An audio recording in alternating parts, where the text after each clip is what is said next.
A Sara Maia é professora de hebraico, youtuber, influencer e trabalha também no business de turismo. Nascida no Brasil, foi muito cedo para Israel e desde então cresceu sob influência da cultura judaica, entre outras misturas culturais. Nesse episódio, falamos profundamente sobre fé, curiosidades, revelações e muito contexto histórico. Não esquece de se inscrever no canal, deixar seu like e compartilhar. Bom vídeo para você! Muito bem, começando mais uma edição do Sem Fronteiras Podcast. Hoje eu tenho o prazer de conversar com a Sara Maia, ela que é professora de hebraico, também youtuber, influencer, guia turística, muito mais, né? Ela faz aí pelo mundo, né? E também alguns trabalhos paralelos com o Brasil, que ela vai falar daqui a pouquinho mais sobre isso. Ela também trabalha no canal de YouTube, na página também no Instagram, Cultura Israel. A gente vai falar mais sobre isso agora. Gente, é muito legal, é da hora, hein? Sara, prazer imenso estar falando contigo. Desde já eu te agradeço a tua disponibilidade e seja bem-vinda. Oi, Luan, muito obrigado por ter me chamado. Me sinto honrada, muito obrigado mesmo pela oportunidade até de falar um pouquinho de Israel, compartilhar coisas do hebraico, porque é muito curioso. O hebraico, ele é um idioma, eu digo assim, depois que eu aprendi que ele é o único. Cada palavra, cada frase tem um significado e faz a gente entender até coisas do dia a dia. Como, por exemplo, a palavra amém, aleluia, por que a gente fala isso, qual o significado, e são palavras mundiais. Então, Sim. Obrigado pela oportunidade, viu, Lu? De verdade. Que bom, eu me sinto lisonjeado e muito agradecido e a gente vai passar, a gente vai andar por esses caminhos aí que você citou. Mas, Sara, vamos lá, vamos começar do começo. Da onde que tu é natural da onde? Como é que você foi parar em Israel e outros países aí da Europa? Então, quando eu tinha uns 11 anos, eu tinha acabado de fazer 11 anos de idade, o meu pai, ele foi chamado por uma missão, né, ser missionário em Israel. Uma missão eclesiástica seria? Isso. Aí, então, ele foi juntamente com toda a família, eu e meu irmão, minha mãe, e ali nós não fomos com nenhum conhecimento sobre o judaísmo, sobre Israel. Pelo contrário, na minha cabeça eu achava que Israel era dunas de areia, camelos andando e bomba. Eu imagino. A ideia que tinha na minha cabeça. Então cheguei lá, estudei com os judeus, estudei nas escolas judaicas, aprendi muito e fiquei aproximadamente assim, uns 10 anos. Eu terminei os estudos, fiz a que é chamada de Bagrut, que seria o vestibular no Brasil. Depois eu fui para a Grécia, porque ele foi enviado para outra missão na Grécia, eu fui junto.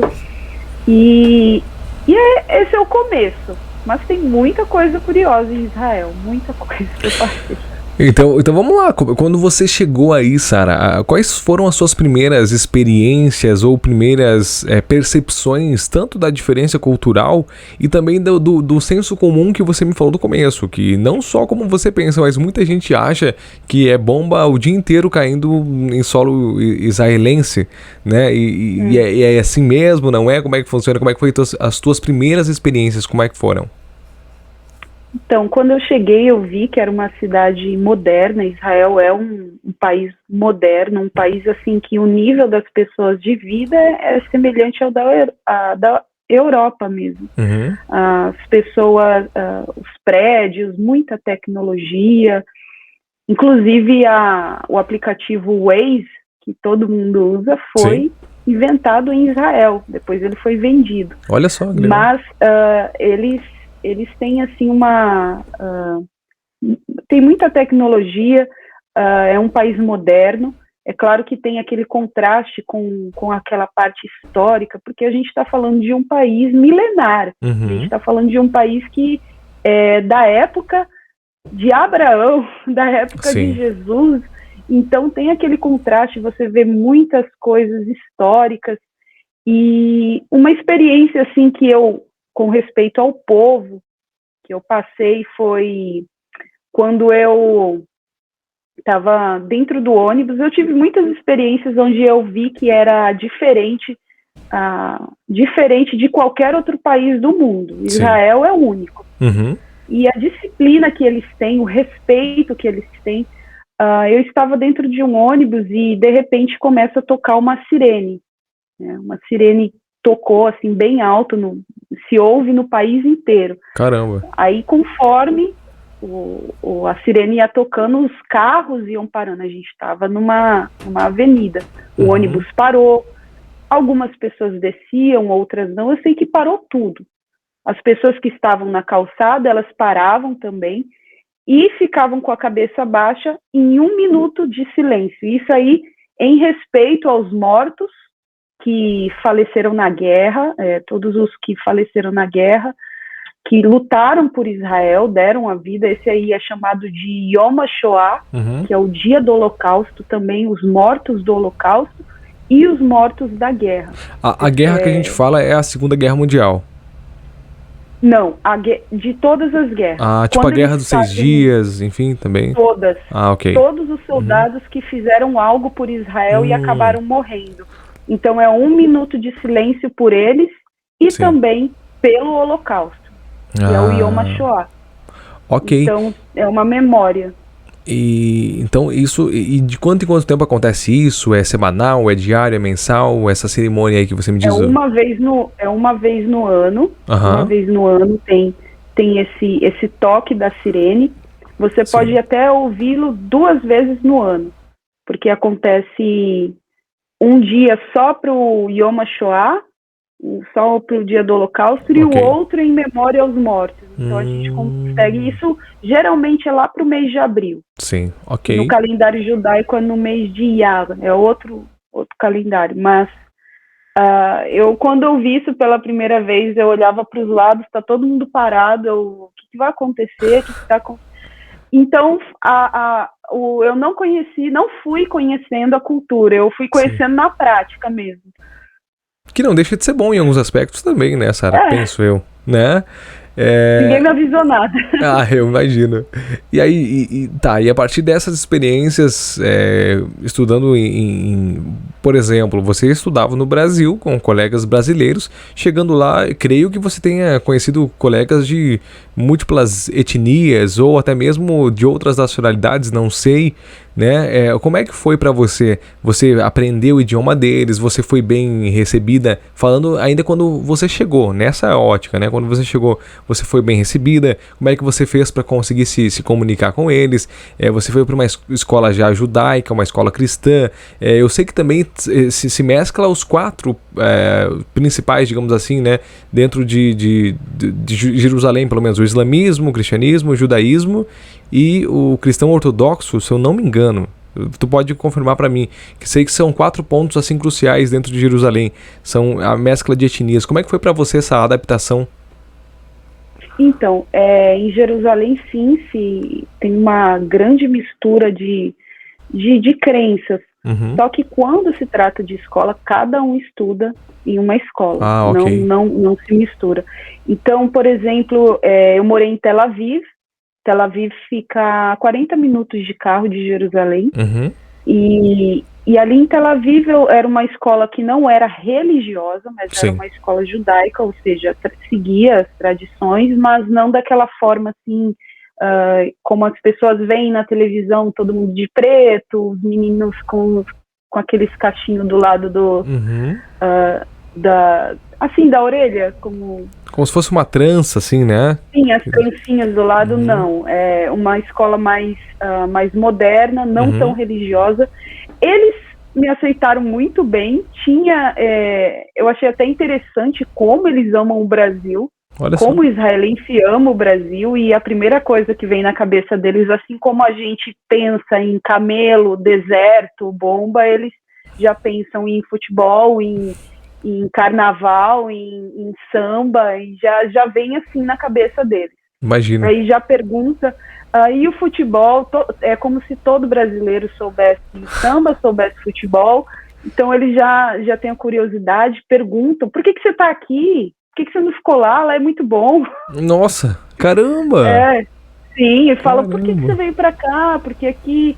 Poxa, aqui tem guerra, aqui, né? Eles têm essa ideia de que o Brasil é um paraíso, um lugar muito bom de se viver. pela natureza.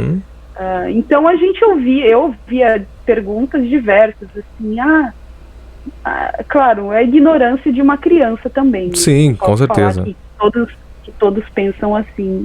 Já me perguntaram assim, mas assim, perto da tua casa tinha macaco? Não morava na selva, não, pelo amor de Deus. Então é muito curioso, mas amam o Brasil, sim, gostam. Perguntavam palavra em português, como é que se falava isso, como é que se falava aquilo. E eu fui aprendendo. Claro que eu tive, a princípio, como uma aula de reforço, como você perguntou sobre pessoas de outras nacionalidades.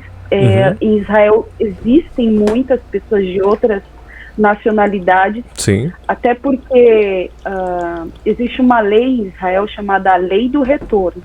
Se a pessoa teve avós, pais judeus, ela tem o direito de retornar à sua terra.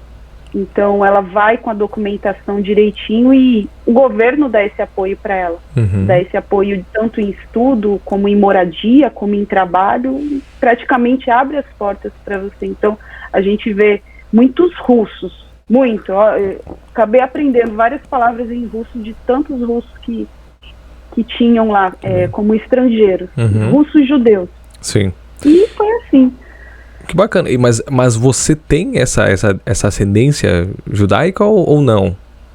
No meu caso, eu fui com um visto. Que ele tirou o visto para a família de missionário. Ok. Mas quando eu estava em Israel, eu fui e recebi alguns advogados, conversaram com a gente e começaram a mostrar alguns documentos, mostrando sobrenomes de família, mostrando o que aconteceu com familiares nossos que a gente nem conhecia, que foram mortos e que tinha registros. Então eu fui mergulhando assim, até numa história, num mundo que eu não conhecia. Muito interessante. Aí eu descobri que tinha sim alguma ascendência judaica, mas eu não tinha nem ideia. Que bacana, legal, show de bola. E a Sara, de aluna, de novata em um novo país, para professora de hebraico, como é que foi essa mudança, essa metamorfose para ti? A partir de quando que você pensou, não, eu posso andar por esse caminho, eu posso ensinar, eu posso ajudar e assim por diante? Então, claro que passou o tempo, eu já não moro em Israel, eu estou agora na Inglaterra. Eu me casei, a gente trabalha na área do turismo, meu esposo. E quando foi durante a pandemia, eu comecei a pensar em outras alternativas, em fazer outras coisas, e sempre, desde antes da pandemia, meu esposo sempre falava, Sara, você tem que compartilhar o que você sabe, até porque há um tempo atrás eu já ensinei hebraico. Quando a pessoa chegava em Israel, eu sempre ajudava e sempre me falava, nossa, você ensina muito bem, você tem muita paciência, você explica bem. E outros amigos, já fiz até um grupinho para pessoas que queriam aprender o hebraico e ensinei e eles gostaram muito. Que legal. Então, quando chegou a pandemia, eu falei, vou começar a compartilhar. E comecei com coisas pequenas. O que significa amém? O que significa aleluia? Porque são palavras mundiais. Se a gente for parar e pensar, na Inglaterra fala amém, né? Amen. Na Espanha fala amém também. E no Brasil. Em vários lugares fala essa palavra. E ela é uma palavra em hebraico. Aleluia também é uma palavra em hebraico. Então comecei a compartilhar curiosidades e eu tive um bom retorno. As pessoas gostaram muito, gostam dos vídeos, dizem que isso acrescenta na fé, acrescenta no conhecimento delas, até aprofunda mais, porque às vezes a gente tem uma dúvida, porque que eu também compartilho como é o dia a dia, às vezes em Israel, coisas da cultura e coisas que a gente lê na Bíblia que às vezes a gente não entende, aí a gente vai um pouco, quando você está em Israel você entende, por isso que Jesus falou isso, por isso que ele falava assim, porque muitos costumes não mudaram, muitas coisas não mudaram. Então eu comecei a compartilhar isso e E está sendo muito interessante, está sendo uma experiência muito legal de dar. Quando você dá, você recebe, né? Total, com certeza. Você recebe. Então, e eu tenho recebido, sim. Que bom, e ainda bem que você começou a fazer esse trabalho, porque foi através dele que eu conheci você, conheci o teu trabalho, conheci o trabalho, assim, consequentemente, do teu esposo, assim por diante, né? Mas então vamos lá, vamos entrar, vamos dar ênfase nessa questão que você acabou de colocar. Amém, aleluia. O que significam essas palavras? E depois eu vou entrar em um outro detalhe sobre isso também. Então, amém tá ligado junto com a palavra fé em hebraico. Amém e fé são duas palavras que são da mesma raiz. Uhum. Fé em hebraico se diz emuná. Emuná. Amém em hebraico se diz amém. Se a gente pegar as letras em hebraico, elas são escritas, tem 3 letrinhas e são escritas com as mesmas letras. Essa é a raiz da palavra. E as duas palavras, elas vêm do verbo crer. Do verbo crer em hebraico. Crer em hebraico é leamim. Uhum. Então, é como se 3 palavras estivessem ligadas na crença, em acreditar. Então, toda vez que a pessoa diz, é muito mais do que assim seja, eu estou concordando. O sentido da palavra amém é quando você diz amém, geralmente a gente fala amém quando recebe uma bênção, alguém vai te falar algo, você diz, ai, amém, que aconteça. Uhum. Ou depois que você ora, você diz amém. E isso significa que quando você diz amém, é que você está crendo realmente. Você Sim. nunca termina uma oração sem dizer amém. Então, da mesma forma, eu nunca posso terminar essa oração sem crer no que eu estou pedindo. Sem então, dúvidas. O amém, ele significa eu creio. Uhum. Eu estou acreditando no que eu estou pedindo. Eu estou acreditando no que você está falando. E ele é conectado, ele é ligado à fé. Emuná. Amém e emuná são diretamente ligados. Mas dentro do diálogo do cotidiano, por exemplo, vamos supor dentro do hebraico mesmo, o amém sempre se refere a algo religioso ou, por exemplo, a gente pode usar como, eu quero que isso aconteça. Vamos trazer para o português, tá? Brasileirar o negócio, só para a gente poder ter esse nível de compreensão. Quando você está conversando assim com um israelense e você fala algo bom, uhum. Que isso aconteça e tal, ele geralmente fala amém, amém. Tipo assim, ok. Ele coloca, muitas vezes já aconteceu, as pessoas falam amém, amém, que seja, que aconteça, mas no sentido de crer naquilo que você falou para ela. Ok, não necessariamente algo linkado à religião. Nesse contexto, não. Ok. E aleluia, Sara? Aleluia é a junção de 2 palavras. Uhum. Alelu é louvem. Louvem ou adorem, enfim. Sim. Alelu, louvem. Porque vem do verbo lealel. Lealel é adorar, ou louvar. Né? Melhor dizer louvar.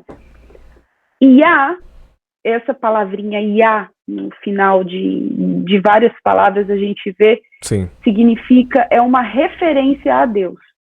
Aleluia. Não sei se na tua Bíblia você já leu, às vezes, algumas Bíblias dizem assim, Deus é o Deus de já. Sim. Só que esse já não é já de agora. Uhum. É tipo, tentaram fazer uma tradução desse nome Iá. Iá faz parte daquele tetagrama sagrado. São 4 letrinhas que se referem ao nome sagrado de Deus, que no hebraico, hoje em dia, na Bíblia, você não consegue ler porque não tem vogais esse nome. Como se fosse Yod, Hef, Av, Hef, alguma coisa assim, algo assim? Isso, Yud, Rei, Vav, Rei. Isso, exatamente. Eu sou péssimo em pronúncia, né? Não, mas muito bem, você acertou, é isso mesmo. Cara, mas Sara, ainda nesse contexto do que tu tá falando, que é super interessante, como é que eles chegaram a essa conclusão de que esse era o nome de Deus e que não se sabia a pronúncia?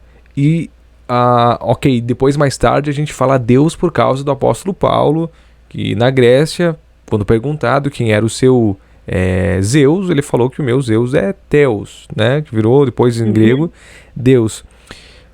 como é que eles, os rabinos, os historiadores chegaram à conclusão de que essas 4 consoantes, digamos assim, seriam o nome de Deus? Mas é que existe na Bíblia esse nome.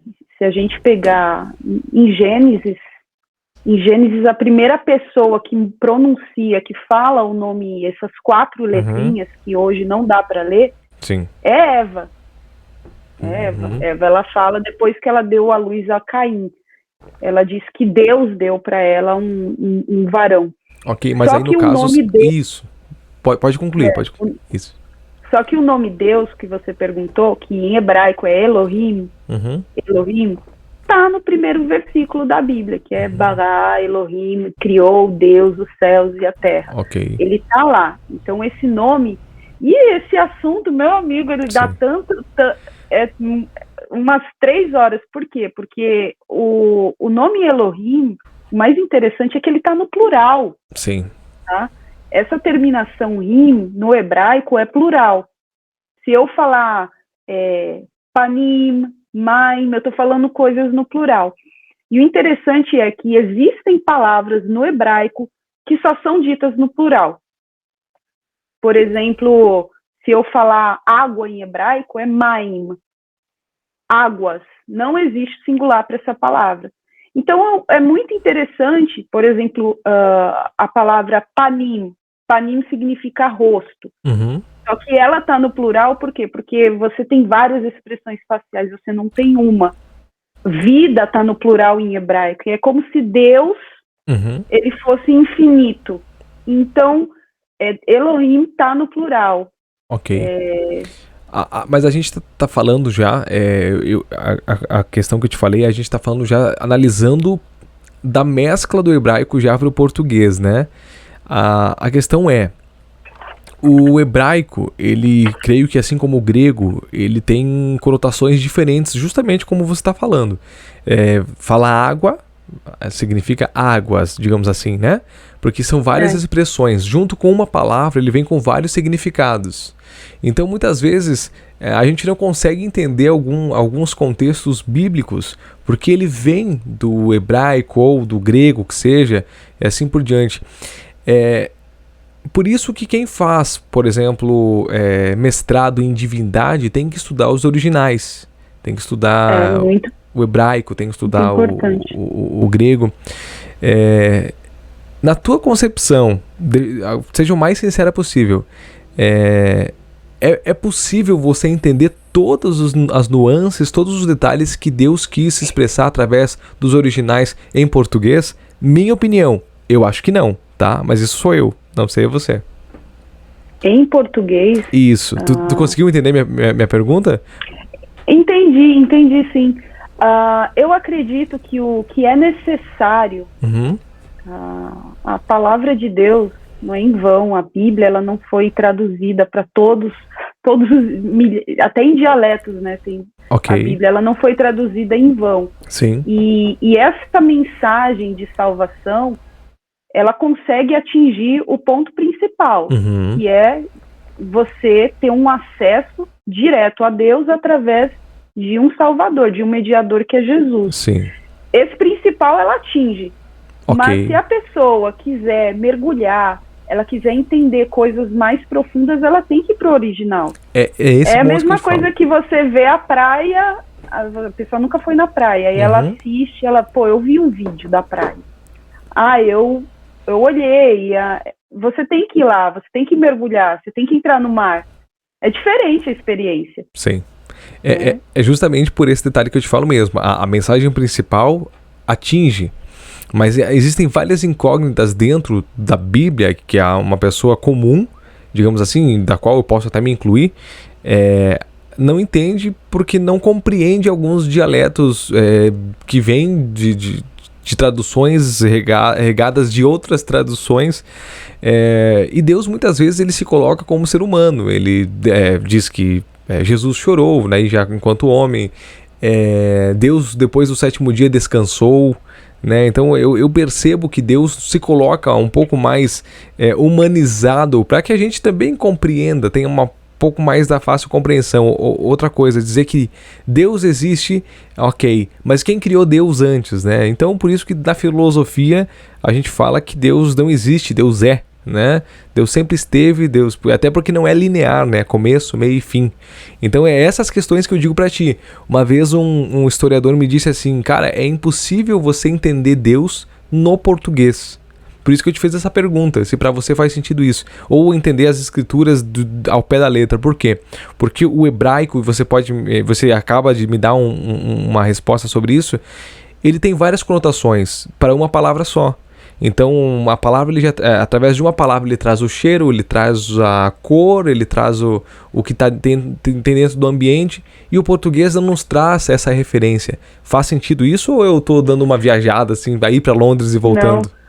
Não, faz sentido, porque o hebraico, eu fico assim, às vezes, vendo, por exemplo, a raiz do nosso idioma, do que a gente fala.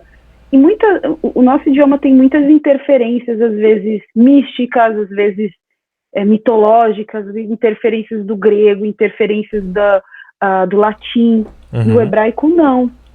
O hebraico, existem verbos no hebraico que só são ditos para Deus. Exato. E eu acho super interessante. Por exemplo, o verbo criar, que é no primeiro versículo da Bíblia a gente lê, criou Deus os céus e a terra. Que em hebraico é Bereshit bara Elohim bara et hashamayim ve'et haaretz. Criou Deus os céus e a terra.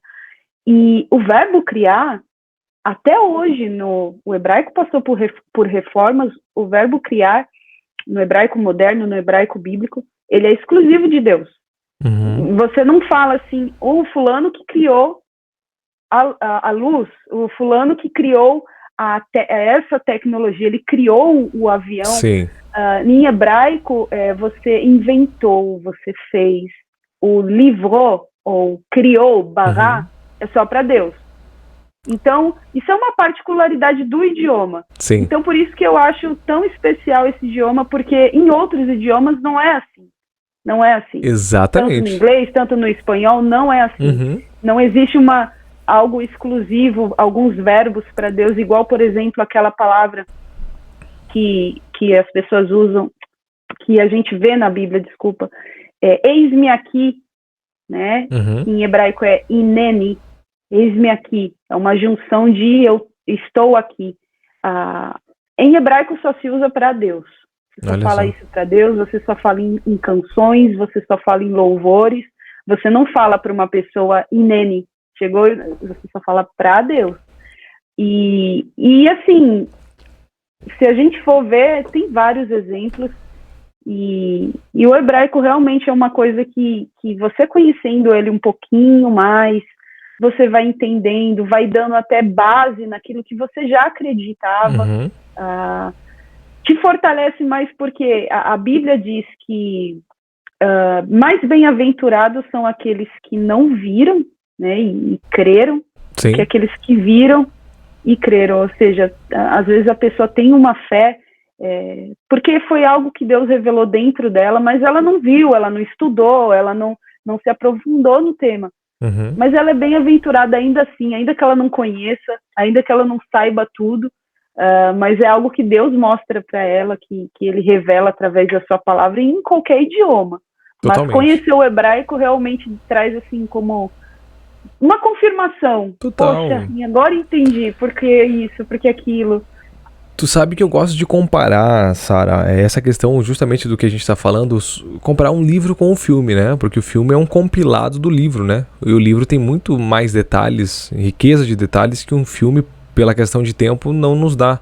Então talvez esses idiomas, os originais, eles nos tragam todos esses detalhes que o português, quem sabe, né? Ou o espanhol, que seja, não nos trazem por serem como um compilado disso, né? Penso eu. Dentro disso ainda, seguindo na mesma vibe que a gente tá, o que significa Yom Kippur? Né? Yom Kippur, o dia do perdão, eu creio que seja. O que significa? Como é que é essa cerimônia? Como é que é para vocês aí, ou no caso em Israel? Então, Yom Kippur, ele é um dia assim se eu posso falar, quando eu estava estudando, eu fiz quando você está terminando a escola, eles te dão um curso, você tem que procurar, eu acredito que isso no Brasil tem também, você tem que procurar um curso profissionalizante, eles te dão na escola. Aí eu escolhi turismo, né? Eu estava com 18 anos, e uma coisa que, assim, me chamou a atenção foi, eu não sabia disso, a professora falou assim, perguntou, vocês sabem qual é o único dia em que o aeroporto fica fechado, o aeroporto de Israel? Na minha cabeça eu falei, nenhum dia, né? Porque no mundo todo o aeroporto trabalha 24 horas, Sim. qualquer dia. Ela falou, não, é no dia de Yom Kippur. Yom Kippur é um dia em Israel que Yom significa dia. Kippur vem da palavra kapará, que significa expiação ou cobrir. Muitos chamam de dia do perdão. E esse dia, ou seja, o aeroporto não funciona, não tem voos, o espaço aéreo fica fechado. Olha só que legal. E é um dia onde se jejua por 25 horas. Nossa. Então é muito comum você ver as ruas cheias, porque se a pessoa está jejuando, vai ficar em casa Total. com a tentação de comer, porque até a televisão para de transmitir. Nossa. Então, só se você tiver, claro, algum canal internacional pago, HBO, não sei, mas as emissoras locais, elas param de transmitir. É um dia onde as pessoas jejuam. Ele acontece depois ele acontece junto ali com o Ano Novo, 10 dias após o Ano Novo, então se faz o Yom Kippur. Geralmente as pessoas desejam umas às outras um bom ano e tal, então o pessoal sempre pede perdão, se arrepende, é uma tradição de você começar o ano bem, porque o Yom Kippur vem depois do Ano Novo, então as pessoas desejam Hatimah Tová, que você seja inscrita no livro da vida, é uma tradição judaica. Agora, o bíblico da história é que o Yom Kippur, ele aconteceu, tá? Por que as pessoas se arrependem, por que elas oram, por que elas buscam, porque o país todo busca, é como se fosse numa santificação. Sim. Porque é bíblico, e o Yom Kippur aconteceu quando Moisés, o primeiro Yom Kippur aconteceu quando Moisés, ele desceu do Monte Sinai com as leis, e ali quando ele desceu, ele se deparou com o pecado do povo. Depois que ele se deparou com o pecado, ele quebrou as tábuas, mas declarou ali um dia de arrependimento, de limpeza, para as pessoas que ele ia buscar de novo de Deus as leis. Então ali foi feito o primeiro Yom Kippur, foi quando o povo se arrependeu, se purificou, se lavou. Então depois que o tabernáculo foi feito, passou o tempo, sim. O tabernáculo foi feito. A gente vai seguindo ali as histórias da Bíblia. Deus deu a direção para Moisés e falou, olha, eu quero habitar entre vocês, que é Mishkan é tabernáculo, é um lugar de habitação, eu quero habitar entre vocês, então vocês vão fazer o tabernáculo. Fizeram o tabernáculo, e o Yom Kippur continuou sendo praticado uma vez no ano. Nesse dia, o sumo sacerdote, ele entrava no Santo dos Santos, um lugar que era só acessível uma vez por ano. E aí ele não estava com aquelas roupas bonitas, porque o sumo sacerdote andava com o peitoral, com as 12 pedras representando as 12 tribos. Ele tinha aqui como se fosse, ele parecia um rei, né? Tinha uma coroa aqui escrito Santidade ao Senhor. As roupas dele eram especiais, todas feitas à mão, e enfim, naquele dia ele estava todo de branco, assim como uma noiva mesmo, e entrava em santificação dentro do Santo dos Santos em favor do povo, né? Em favor das pessoas que estavam jejuando. Eram feitos sacrifícios de sangue, tá? Os sacrifícios de Yom Kippur para cobrir o povo, porque a Bíblia diz que o salário do pecado é a morte. Sim. Uhum. Então, uma forma de se arrepender, ou seja, aquele animal que era apresentado morria no teu lugar. Então, tudo isso era feito até que a gente sabe que não existe mais templo. Não existe primeiro templo, não existe segundo templo. O sonho dos judeus é um terceiro templo. Que E não existe. possivelmente um dia tu crê que possa vir a ter ou não? Sim, isso é uma profecia. Exato. Vai ter. Uhum. Pois Vai é. ter o terceiro templo. Vai ter. Só que a Bíblia diz que quem se assentaria nesse terceiro templo seria o anticristo.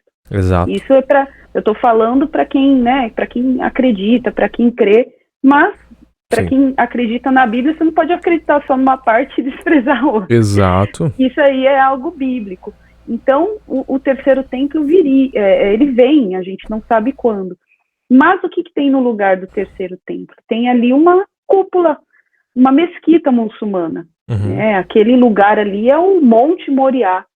Aquele lugar é onde deve ser feito o terceiro templo e é onde estavam o primeiro e o segundo templo. Ok, deixa só sim, abrir pode interromper. um parênteses, Sara, pra gente não sair desse foco, porque esse assunto é caramba. Então, como que você sabe? Hoje, quem é que tem esses detalhes de que ali vai ser o terceiro templo? Ou já tem alguma coisa bíblico, tem algo escrito na Torá, enfim, como é que eles sabem que ali vai ser o terceiro templo? E outro parênteses, já que a gente entrou nesse assunto de anticristo e tal, tu acha que futuramente possa os judeus quererem retomar esse pedaço para eles e gerar uma crise diplomática com os muçulmanos e com isso gerar uma guerra e com isso estourar e aí a ascensão do anticristo? Já que estamos aí, vamos embora. Certo, sim, é um assunto bem extenso. Primeiramente, qual foi a pergunta mesmo que você falou do... Como é que se sabe que ali vai ser o terceiro templo? Certo, é isso aí, é isso mesmo. Ali, se a gente for olhar na foto, você vai ver que tem ali uma parede, que é o Muro das Lamentações, tá? Sim. Ele fica muito próximo, na verdade é chamado de Muro Ocidental. Quem chama de Lamentações é o português, é o espanhol, Muro de los Lamentos, né? Sim. Mas aquilo ali é um muro ocidental, é uma parede que fazia parte do segundo templo, o templo que Herodes reformou. Essa parede não necessariamente era o templo, não era uma parede de sustentação. Sim. Era uma parede de sustentação. Então, arqueologicamente, historiadores, tudo já foi comprovado que o templo, ele está na área ali, ele era na região ali exatamente, talvez mais para a direita ou mais para a esquerda, mas onde está aquela cúpula dourada. Só para eu entender. Só para eu entender. Então, eles querem construir o terceiro templo se baseando no segundo que já era ali. Sim, ok. Porque para eles, assim, aquele lugar é exclusivo para Deus. Ele é exclusivo para adorar a Deus. Por quê? Tudo começou com Abraão. Abraão, aquele lugar tem uma história, né? Então, Abraão, quando ele foi levar Isaac para sacrificar, ele foi para o Monte Moriá. E foi ali onde ele, no caso, tentou sacrificar o seu filho. Enfim, foi ali onde o anjo segurou a mão dele, falou, não faça nada com o seu filho, porque eu sei que agora você teme a Deus. Depois passou o tempo, quem comprou isso biblicamente, quem comprou aquela área, que é chamado também de Eira de Araúna, foi Davi. Davi comprou para poder oferecer sacrifícios a Deus. Aí sim, depois o seu filho Salomão construiu ali o primeiro templo. Que foi a substituição do tabernáculo.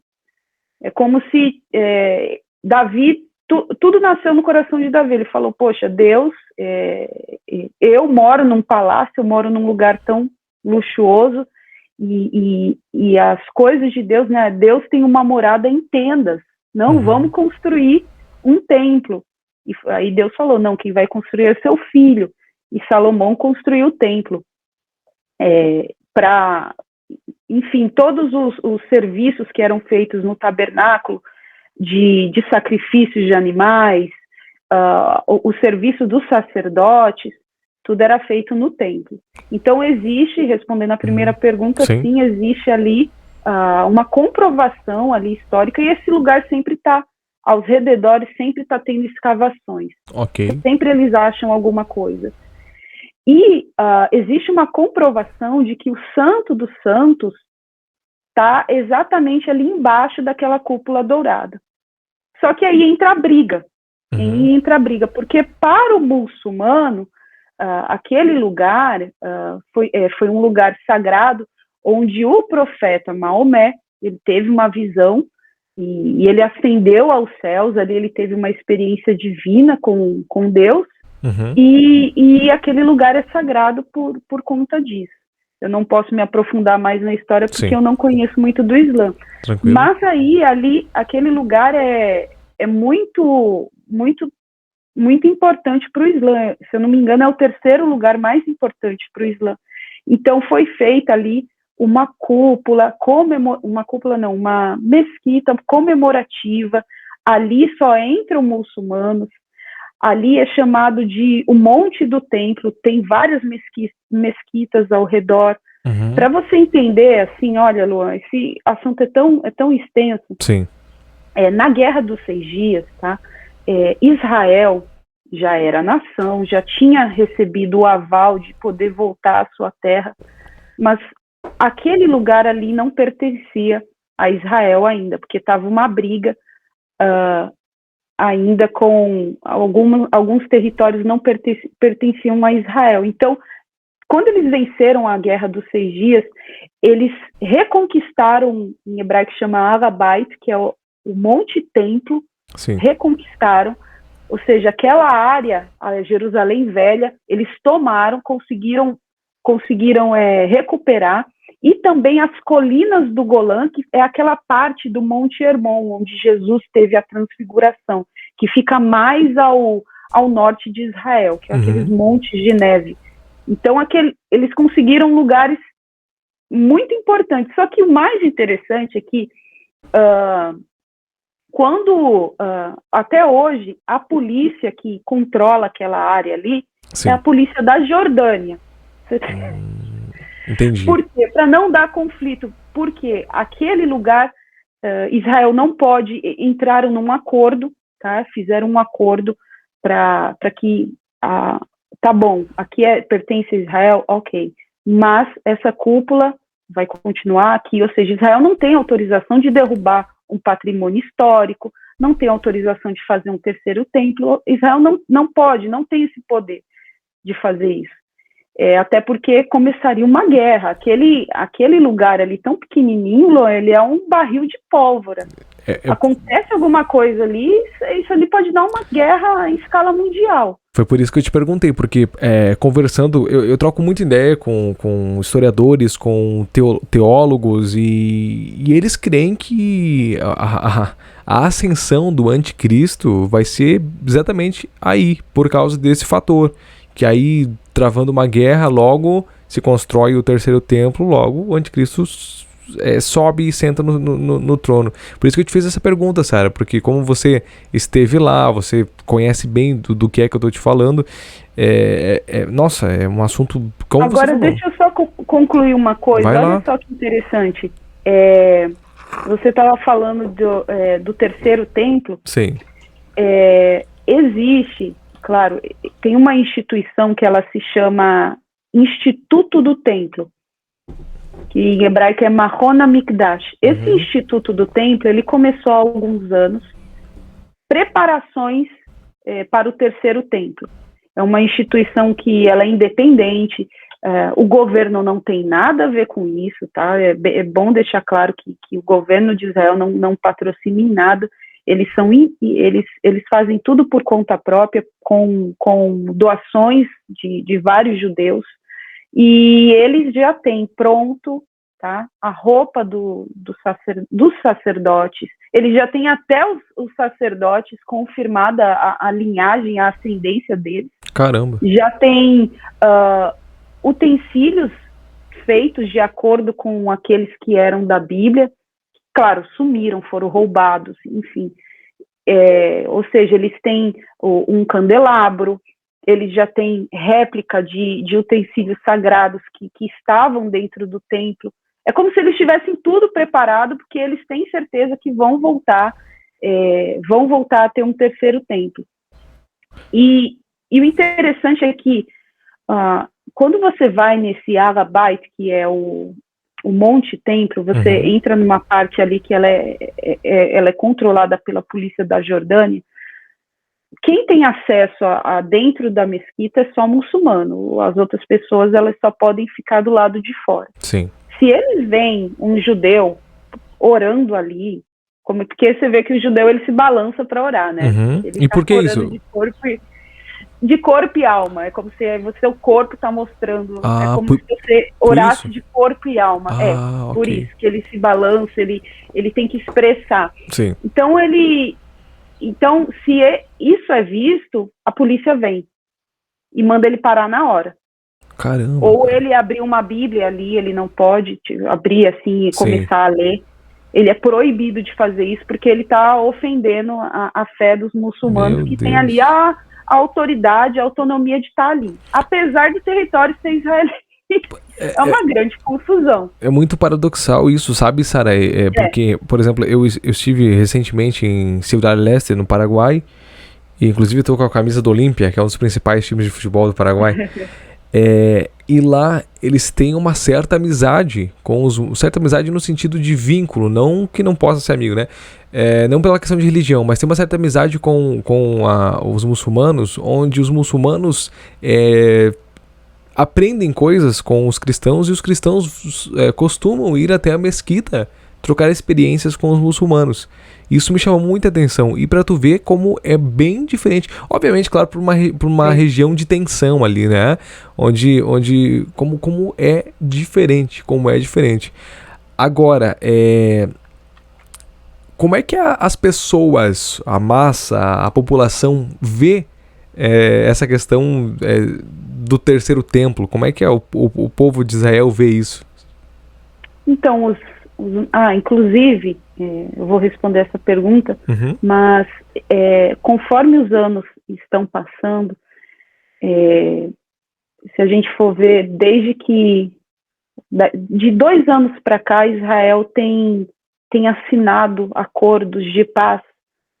Eu, quando fico sabendo, toda vez que Israel assina um acordo de paz com um país muçulmano, porque Israel é um país pequenininho com seus vizinhos praticamente todos inimigos. Sim. Os únicos que têm paz com Israel é a Jordânia e o Egito, desde a Guerra dos 6 Dias. Isso faz muito tempo, eles têm paz com Israel. Agora, o resto, todos os outros, quando eu digo assim que não tem paz, eu estou falando assim, um avião não pode sobrevoar a área do outro. Se um passageiro israelense, por acaso, tem que fechar um negócio, tem que fazer um turismo, ele não pode nem entrar naquele país pelo fato de ser israelense. Caramba. Pode ser preso. Então, um não pode atravessar o território do outro, ou seja, não tem acordo nenhum. Então, através do Trump, Israel começou a firmar acordos com Dubai, né? Firmou acordos de paz com Bahrein, firmou acordos de paz com, se eu não me engano, tem mais alguns países que eu não vou lembrar o nome, mas tem países da África do Norte, que são muçulmanos e eles estão aceitando Israel como nação, porque eles não reconhecem, é como se Israel estivesse intruso naquelas terras. E, para concluir o que você falou, eles sim, as pessoas, muito mais os tradicionais, os mais idosos, os que são mais ligados ao judaísmo, eles têm um desejo enorme que venha o terceiro templo, e eles têm consciência de que seria o Messias que traria esse milagre, que isso seria feito, somente o Messias poderia trazer esse milagre para eles. E o interessante é que nós acreditamos, né, a pessoa que é cristã, a pessoa que crê em Jesus, que o Messias é Jesus Cristo. Sim. Né, que o reino que ele veio trazer não é desse mundo, né? É algo muito maior. E o judeu não crê em Jesus. E isso foi uma coisa que eu me surpreendi quando eu cheguei, como eu disse, eu cheguei de paraquedas, não conhecia. E então eles não creem em Jesus, então eles acreditam que o Messias, uma das características dele seria uma paz mundial, uma paz com todos os povos e a construção do terceiro templo, né, que é um sonho, é uma coisa desejada, não vou falar assim, entre os jovens, não. Sim. Falando as pessoas tradicionais, as pessoas que... É algo assim, anelado, poxa, o terceiro templo, ter um lugar para apresentar, não são feitos mais sacrifícios, né? Então, é algo que eles desejam, o templo para servir a Deus, mas não existe. E tem que ser naquele lugar, isso que as pessoas não entendem, às vezes, poxa, porque não faz outro? Não, tem que ser ali. Porque aquele monte é santo, é ali. Pela história e tudo mais. Mas talvez isso, dentro do contexto histórico bíblico, ele já esteja propositalmente para que o alfa e o ômega, né? Para que no fim, né, as coisas se alinhem ali mesmo e, enfim. Sara, e como é que é uma questão de segurança em relação às tensões que a gente estava falando de guerra agora? Como é que Israel se protege de ataques de bomba, de mísseis, de foguetes? Como é que Israel faz? Exemplo, uma coisa que eu tenho um pouco de dificuldade para compreender, e creio que outras pessoas também tenham, você tá levando uma vida normal, tu vai pro teu trabalho, vai pro teu lazer, e lá do lado um foguete vindo, e cara, como é que tu faz para conviver com isso? Tu chega a ver, tu escuta barulho, como é que funciona? Então, Israel, na verdade, sempre teve esse problema de guerra, mas de tempos em tempos estoura.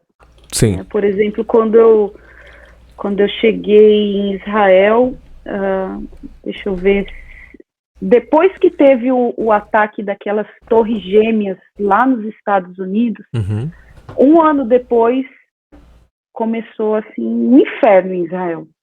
Era ônibus que explodia, era tentativas de atentados com faca, na porta de supermercado eles se explodiam. Isso, por que eu digo na porta? Porque em Israel é diferente de outros países que todo lugar público, seja um shopping, um centro comercial, seja um mercado, tem revista. Tá? Okay. Então, se você for entrar num lugar assim que é público e ele é fechado, você vai ser revistado. Então, até por conta desse terrorismo que as pessoas convivem com isso. Então, quando tem, eu lembro que teve 2002, 2003, 2004, foi, a gente vivia na tensão. Israel começou a receber ameaças. Começa assim, Israel recebe ameaças e o exército avisa a população, através da televisão, através dos meios de comunicação. A gente está sendo ameaçado, vamos ter precaução e tal. Então, por exemplo, se você vê uma bolsa esquecida, vê uma bolsa, aquela bolsa não é como no Brasil, ela não vai ser roubada. Sim. As pessoas vão ficar com medo e vão chamar a polícia. Então, se você esquecer uma mochila, assim, estranho, você está num restaurante, alguém levanta e deixa uma bolsa, é capaz das pessoas saírem correndo. E aí elas já ligam para a polícia, vai vir um robô, um detonador e vai explodir, vai fechar a área e vai explodir aquele objeto. Então, você sempre... Cada país tem seu perigo, esse é o de Israel. Se tratando de foguetes, né, ou de mísseis, mais foguete que chega em Israel, é avisado antes. Tem os céus de Israel são protegidos até por uma tecnologia muito avançada. Quando o míssil está vindo, quando o foguete está vindo, eles tocam uma sirene antes. Ou seja, dependendo da área onde você está, você tem até 10 segundos. Entendi. E é interessante porque você pensa assim, gente, se toca uma sirene aqui agora e eu tenho que me proteger, em 10 segundos, o que eu pegaria? de mais importante que eu tenho? Na verdade, é a tua vida, né? É verdade, claro, total. Ô, Sara, mas... Então as pessoas correm ali para se esconder. Sim. E só para concluir, Uhum. desculpa, os Não, quartos são protegidos. Cada casa tem um quarto que a gente até apelidou, né? Eu apelidei com a minha família de quarto bomba, porque aquele quarto você entra ali, parece um cofre de banco. Você fecha, pá! Ele fecha em cima, fecha embaixo, no meio. E as janelas são todas de ferro, são protegidas. É como se caísse o prédio, aquele quarto não cai. Caramba. Então, todas as casas têm, as mais novas. As mais antigas, prédios antigos, fica embaixo do como chama? Embaixo da... Subterrâneo? No sótão, do subterrâneo. Você vai dessas escadas, até por isso que em Israel os prédios são baixos. A maioria dos prédios são baixos. Só os modernos, que são mais altos, mas os mais tradicionais são baixinhos, que as pessoas descem, se escondem ali embaixo, então pode cair uma bomba ali em cima, você não vai morrer. Então você é avisado. Você é avisado e não é todo dia também que você, tá caindo míssil todo dia aqui. Sim. Não é assim. Caramba. O Sara, e sobre a criação do Estado de Israel? Porque Israel antes, nos tempos bíblicos, seriam 12 tribos, digamos assim, né?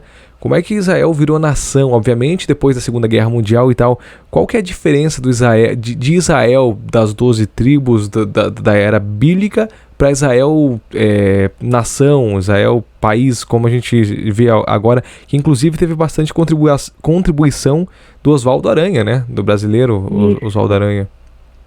Então, Israel, antes, sempre teve nesses territórios, nessa parte onde nós vemos ali o mapa de Israel, o território, na verdade, era maior.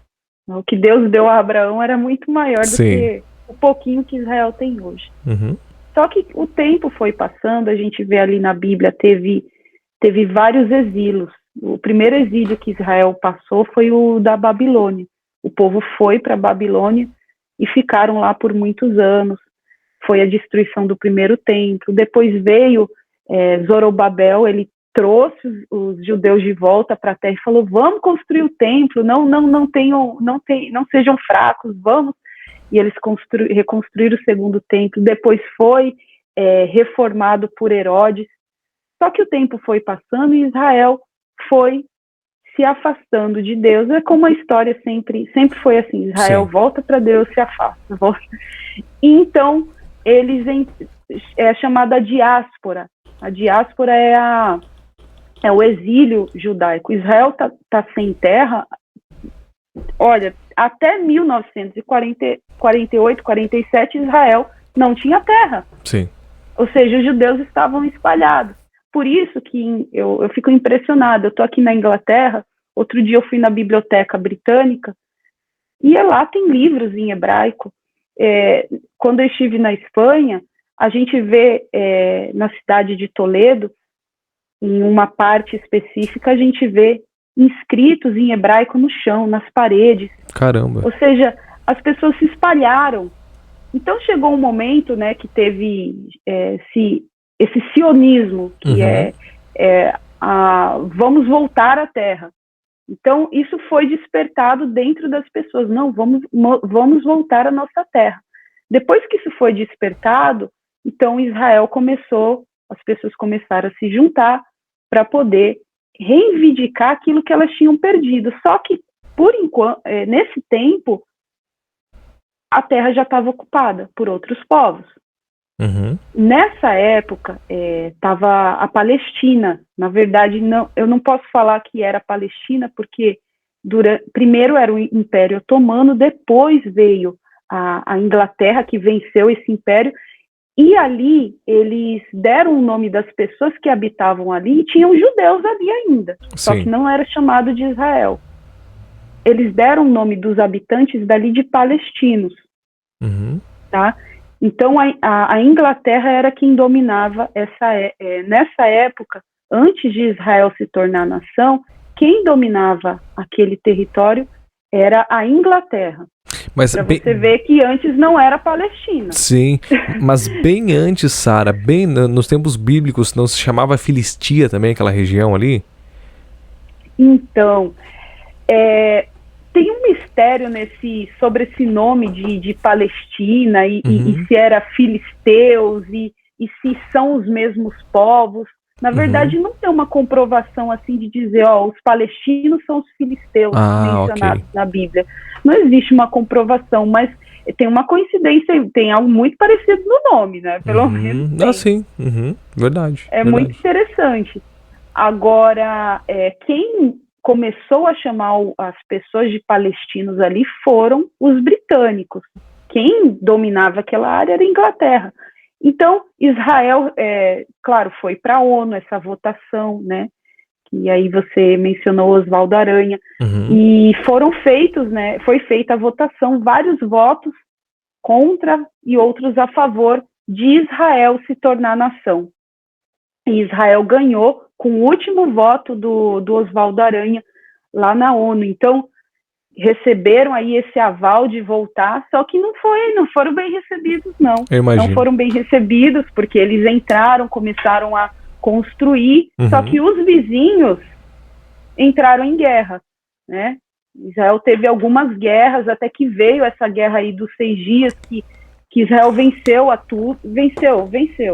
todas as guerras que vieram, eles venceram. E foi assim que Israel foi conquistando, e agora são 73 anos, é um país jovem, né? Então tem uma história por detrás, por isso que eles são muito patriotas.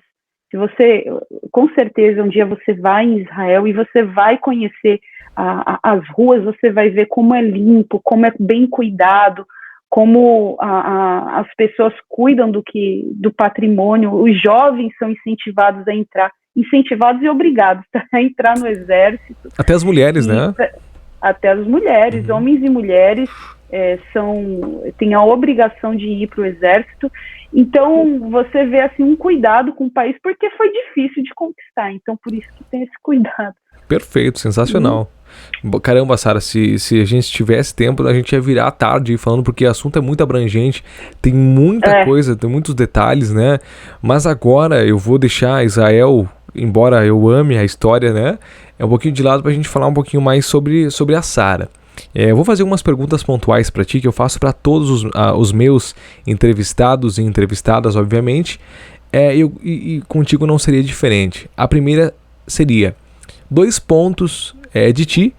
Um, que você não tem orgulho de alguma coisa que você tenha feito, alguma coisa que você, se você pudesse voltar no passado, você mudaria e não o faria. E o segundo ponto, ao contrário, algo que você tenha orgulho, e eu friso pra ti que eu peço que você deixe a modéstia de lado. Eu tenho orgulho de mim porque eu fiz isso e cheguei até aqui, por exemplo. É contigo.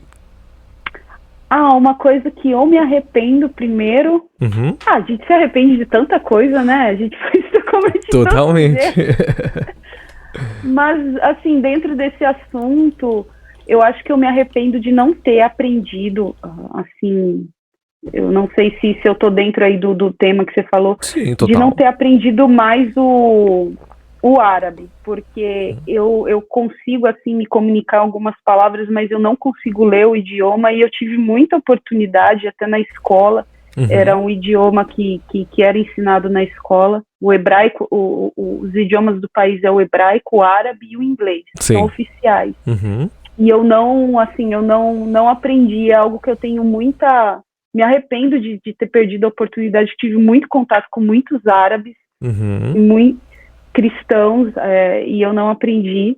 Não sei se eu tô dentro do assunto. Sim, é algo que você se arrepende, independente do que for, bem tranquilo. Tu sabe que eu tive uma entrevista ontem, agora eu não sei cronologicamente quando que ela vai pro ar, que uma das minhas convidadas falou que se arrepende de ter começado a carreira dela como assaltante. Ela assaltava. Assaltava casas, assaltava carros. E hoje ela é uma influencer de bastante renome, não só na Espanha, como na Venezuela, como na Colômbia. entendeu? Então o mundo dá voltas, né? Ele não dá voltas, ele capota. Então cada um tem um arrependimento. Como eu tenho os meus, tu também tem os teus. Então eu entendi. E tu respondeu realmente o que eu gostaria de saber. Se você já concluiu, você poderia falar agora do que você realmente tem orgulho. Se não, você pode concluir. Se tem algum detalhe a mais, fique à vontade. Não é isso, porque em Israel eu tive sim a oportunidade de aprender o árabe, de me aprofundar, mas por achar difícil, complicado, eu não aprendi. Sim. E hoje em dia, assim, eu acredito que eu entenderia muito mais outros assuntos que chegam até mim se eu tivesse aprendido árabe. Mas eu ainda vou aprender o árabe. Claro, com certeza, tem tempo. Eu vou nessa. Enfim, e o do que eu tenho orgulho... Isso. Algo que eu tenho orgulho... eu acredito que nesse novo projeto, porque não é algo que eu trabalho com isso ainda, de ensinar o hebraico, de falar sobre Israel, é algo que eu comecei recentemente, mas eu me orgulho disso porque é algo que eu vou usar assim o termo, tá abençoando muita gente, tá? Muita gente, assim, gosta, e eu acho que é algo que eu tenho que me orgulhar disso, até porque muitas das coisas que eu falo são assim, é uma visão assim que eu tenho das coisas, tá? Por exemplo, quando eu falo do Yom Kippur, quando eu falo das tradições, eu falo como Sim. Tá? Como as coisas são, e a minha visão daquilo. E eu busco ter uma visão assim, mais espiritual da coisa, entendeu? Porque Bacana. Eu acredito que existe esse mundo físico que a gente vive, né, que a gente toca, que a gente vê, e tem aquele que a gente não vê, que é o mundo espiritual, que é onde Deus age. E eu busco ir para esse lado e eu tenho alegria disso, sabe? Que bom. E é isso. Sensacional. Gostei muito das respostas, inclusive. Se você tivesse a oportunidade de voltar no passado e encontrar a Sara antes de ir para Israel, por exemplo, criança, e a Sara de hoje, exatamente, o que a Sara de hoje falaria para ela em uma conversa entre as duas? O que você diria, uma frase pelo menos para ela? Acho que ia falar assim, olha, não importa o que acontecer, Deus é com você, tá? Só acredita nisso. Deus é com você. Amém, beleza. Porque no final se resume a tudo isso, entendeu? Porque tem momentos em que a gente se pergunta muito. Todo mundo passa por dificuldades, por situações assim, meu Deus, por que eu tô passando por isso? Em vez de ficar se perguntando por quê, acredita que ele tá com você. Só isso.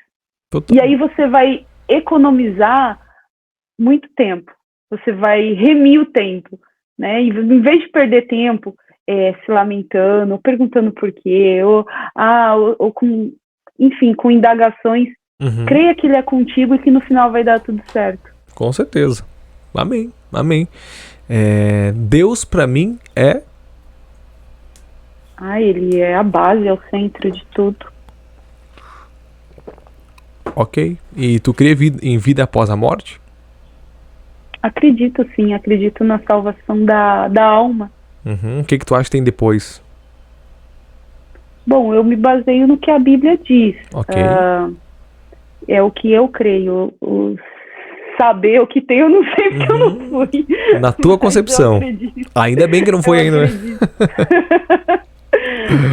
Não ia ser estranho estar aqui falando, né? Tá falando com o espírito. Deus me livre. Mas enfim, eu acredito que a palavra de Deus, ela fala que existem dois lugares, principalmente os evangelhos. O Novo Testamento fala muito tanto sobre o inferno como sobre o céu. E eu acredito que esses lugares é uma escolha, né? Está escrito que quem morrer em Cristo, ele vai ter, ainda que ele morra, ele viverá. Sim. Então a pessoa buscar manter uma fé em Deus e buscar viver uma vida que agrade a Ele, não estou falando da pessoa não ter erros, não ter pecados, Sim. isso todo mundo tem, mas essa sinceridade é que Deus procura da pessoa, ela buscar ter uma fé nele e buscar andar de acordo com o que ele ensina. Aí sim ela vai alcançar a salvação da alma dela. Mas quando a pessoa despreza, desdenha, ou tipo, faz as coisas como se não tivesse consequências, então existe esse lugar ruim que não foi preparado para o ser humano, mas foi preparado para o diabo, né? Sim. Então a pessoa acaba por fazer uma escolha de ir para esse lugar. Então eu acredito sim que existe céu e existe inferno. Ok. É o que eu penso. Tranquilamente. Que sonho a Sara tem que não pode terminar a sua vida aqui na Terra sem realizá-lo? Um sonho? Tem vários, meu Deus, muitos sonhos. Mas eu acho que, assim, dentro desse tema que a gente está falando, eu gostaria de alcançar mais pessoas, entendeu? Com pessoas que têm esse interesse das coisas de Deus, ou até despertar dentro delas a vontade de até se aprofundar mais na Bíblia. Eu uso o hebraico porque o hebraico é o que eu conheço. O hebraico, você vê, eu cheguei em Israel, eu tinha feito 11 anos. Então, é meu idioma. Então, e como eu gosto das coisas de Deus, eu aprendo muito, então eu gostaria que isso alcançasse mais pessoas e consequentemente fizesse algo de diferente, sabe? Eu acho que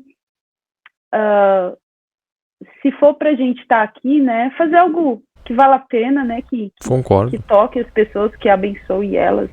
Totalmente. Seria isso. Qual que é o legado que você quer deixar? Quando você finalizar a sua missão aqui na Terra, você quer que as pessoas lembrem, por exemplo, a Sara foi? Sara foi... Nossa, isso aí parece aqueles dos deuses, não, daquele pessoal que... como se chama? Dos imperadores. Sim. Da Roma Antiga, ele foi... Não, mas deixa eu ver. Eu acho que eu gostaria que as pessoas lembrassem que Deus foi comigo em todos os momentos. Que legal. Que eu nunca tive sozinha, sabe? Da hora. Seria isso. Bacana, top demais. Antes da gente finalizar, antes de eu te agradecer, você, por gentileza, por obséquio, por favor, você poderia falar alguma frase, alguma coisa assim em hebraico e depois nos traduzir, obviamente? Que frase você gostaria que eu falasse? Poderia falar muitas coisas. Cara, pode ser o que você sentir no teu coração. então, רציתי להגיד לכם שזה עונג גדול בשבילי להיות פה איתכם, ותודה רבה לכם, ואני מקווה שכל המילים, כל הדברים שאני אמרתי לכם, באיזשהו אופן, זה ייגע בלב שלכם, שזה יברך אתכם, ותודה רבה לכם, שאלוהים יברך אתכם. להתראות. Então, eu falei que para mim é um prazer, muito grande estar aqui falando com as pessoas, e que eu gostaria que as palavras que eu estou falando, as frases, né, a conversa que eu tive com você, de alguma forma abençoe e ajude as pessoas. Que bacana, muito sensacional. A sonoridade que tem, né? Como é lindo, como é legal ouvir. Parece que tu tá inserido dentro de uma um filme antigo. Mas seria uma cerimônia religiosa judaico mesmo. Parece que enfim. O hebraico tem muitos R's. Pois cara, eu ouço e igual, por exemplo, viajo. Deus te abençoe, seria assim, Uhum. Elohim, Yevarech Otchem, Que Deus abençoe vocês. Deus abençoe vocês. Oshe Elohim bastante. Yevarech Otchem. Aham. Tem muitos R's o hebraico. Puxa bastante. Nossa, com quantos assuntos ficaram de fora hoje que eu tinha programado para perguntar, em 1h15 não conseguimos. Como o assunto é abrangente, como quando o papo é bom, passa rápido, né? E é tão valoroso. Mas antes de finalizar, agora eu já vou partir para a parte final mesmo, já vou te dar tchau. Só você pode me explicar para mim e também para a galera o que é a Cabala ou a Cabalá, digamos assim, que essa aqui eu queria perguntar e acabei esquecendo. Tá. Cabalá é uma... Eu não diria uma religião, mas seria uma crença dentro do judaísmo. Seria um braço do judaísmo. Não são todos que seguem a Cabalá, em hebraico fala Cabalá, e acredito que muitos falam Cabala. Isso. Mas, assim, tem muitas coisas místicas dentro da Cabalá que não são bíblicas. Sim. Tá? Muitas coisas místicas. E as pessoas, e a palavra Cabalá em hebraico significa aceitação. Então, a ideia da Cabalá seria a pessoa aceitar o karma, aceitar o seu destino. E ele segue, sim, se fala de Deus, se fala das coisas ligadas ao judaísmo, mas ela segue mais uma linha assim, mais mística. Sim. E tem muitas teorias e muitas coisas que não tem base bíblica. Seria isso. E nem está dentro da Torá. A Cabalá não faz parte da Torá. Não, de nenhuma maneira. De nenhuma maneira. Seria uma nova, eu não diria uma nova religião, mas é como se fosse um novo braço do judaísmo. Uma vertente.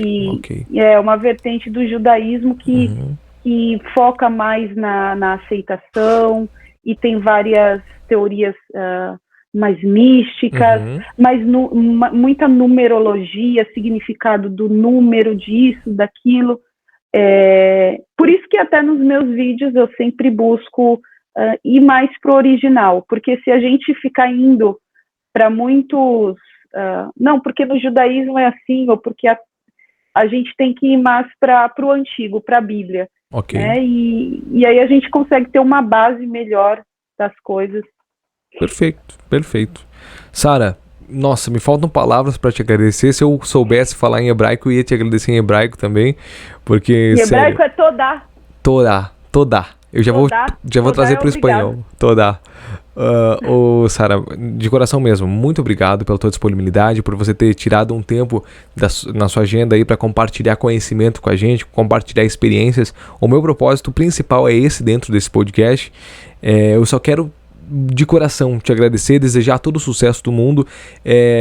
Antes de você se despedir, obviamente, eu gostaria que você compartilhasse com a gente onde que a galera pode te seguir, aonde a galera te encontra nas redes sociais, no YouTube, e mais uma vez, que seja o primeiro de muitos dos nossos diálogos. Eu ainda quero remarcar uma outra entrevista para falar de vários assuntos que ficaram de fora, tanto de detalhes da religião judaica, quanto em outros detalhes do seu trabalho que acabaram ficando de fora pelo tempo, e assim também, né? Mas, cara, muito obrigado de coração, que Deus te abençoe e sucesso, e tamo junto. Muito obrigado você. Então, queria também agradecer você pelo seu tempo, agradecer pelo momento aí que você, o espaço que você está dando. Eu acredito que vai chegar a várias pessoas. Amém. E se as pessoas quiserem ouvir mais sobre o hebraico, mais sobre significados, podem me seguir no Cultura Israel Oficial, que é o Instagram, e também tem o Facebook, que é Cultura Israel. O YouTube também é Cultura Israel. É tudo Cultura Israel. Bacana. E ali a gente vai poder... ali as pessoas entram, fazem perguntam significados de nomes. Eu dei esse nome para o meu filho, o que isso significa? E eu sempre busco responder a todos. Ok, perfeito. Muito obrigado. Já marca um horário na sua agenda de 2023 e 2024, porque teu horário é muito corrido e nós vamos chegar lá. Sara, obrigado, tá? De coração. Gente, conversei com Sara Maia, que é do canal do YouTube, também da página do Face, também do Instagram, Cultura Israel, compartilhando conhecimento conosco aqui. Não esquece de deixar o seu like, curtir, compartilhar e também se inscrever no canal e também acionar o sininho. Fiquem todos com Deus, até mais. É Shalom, como é que a gente dá tchau aí? Shalom? Não, Shalom é paz, né? Shalom pode ser despedida também. Despedida também. Pode falar shalom. Shalom, então. Shalom, Sara. Shalom.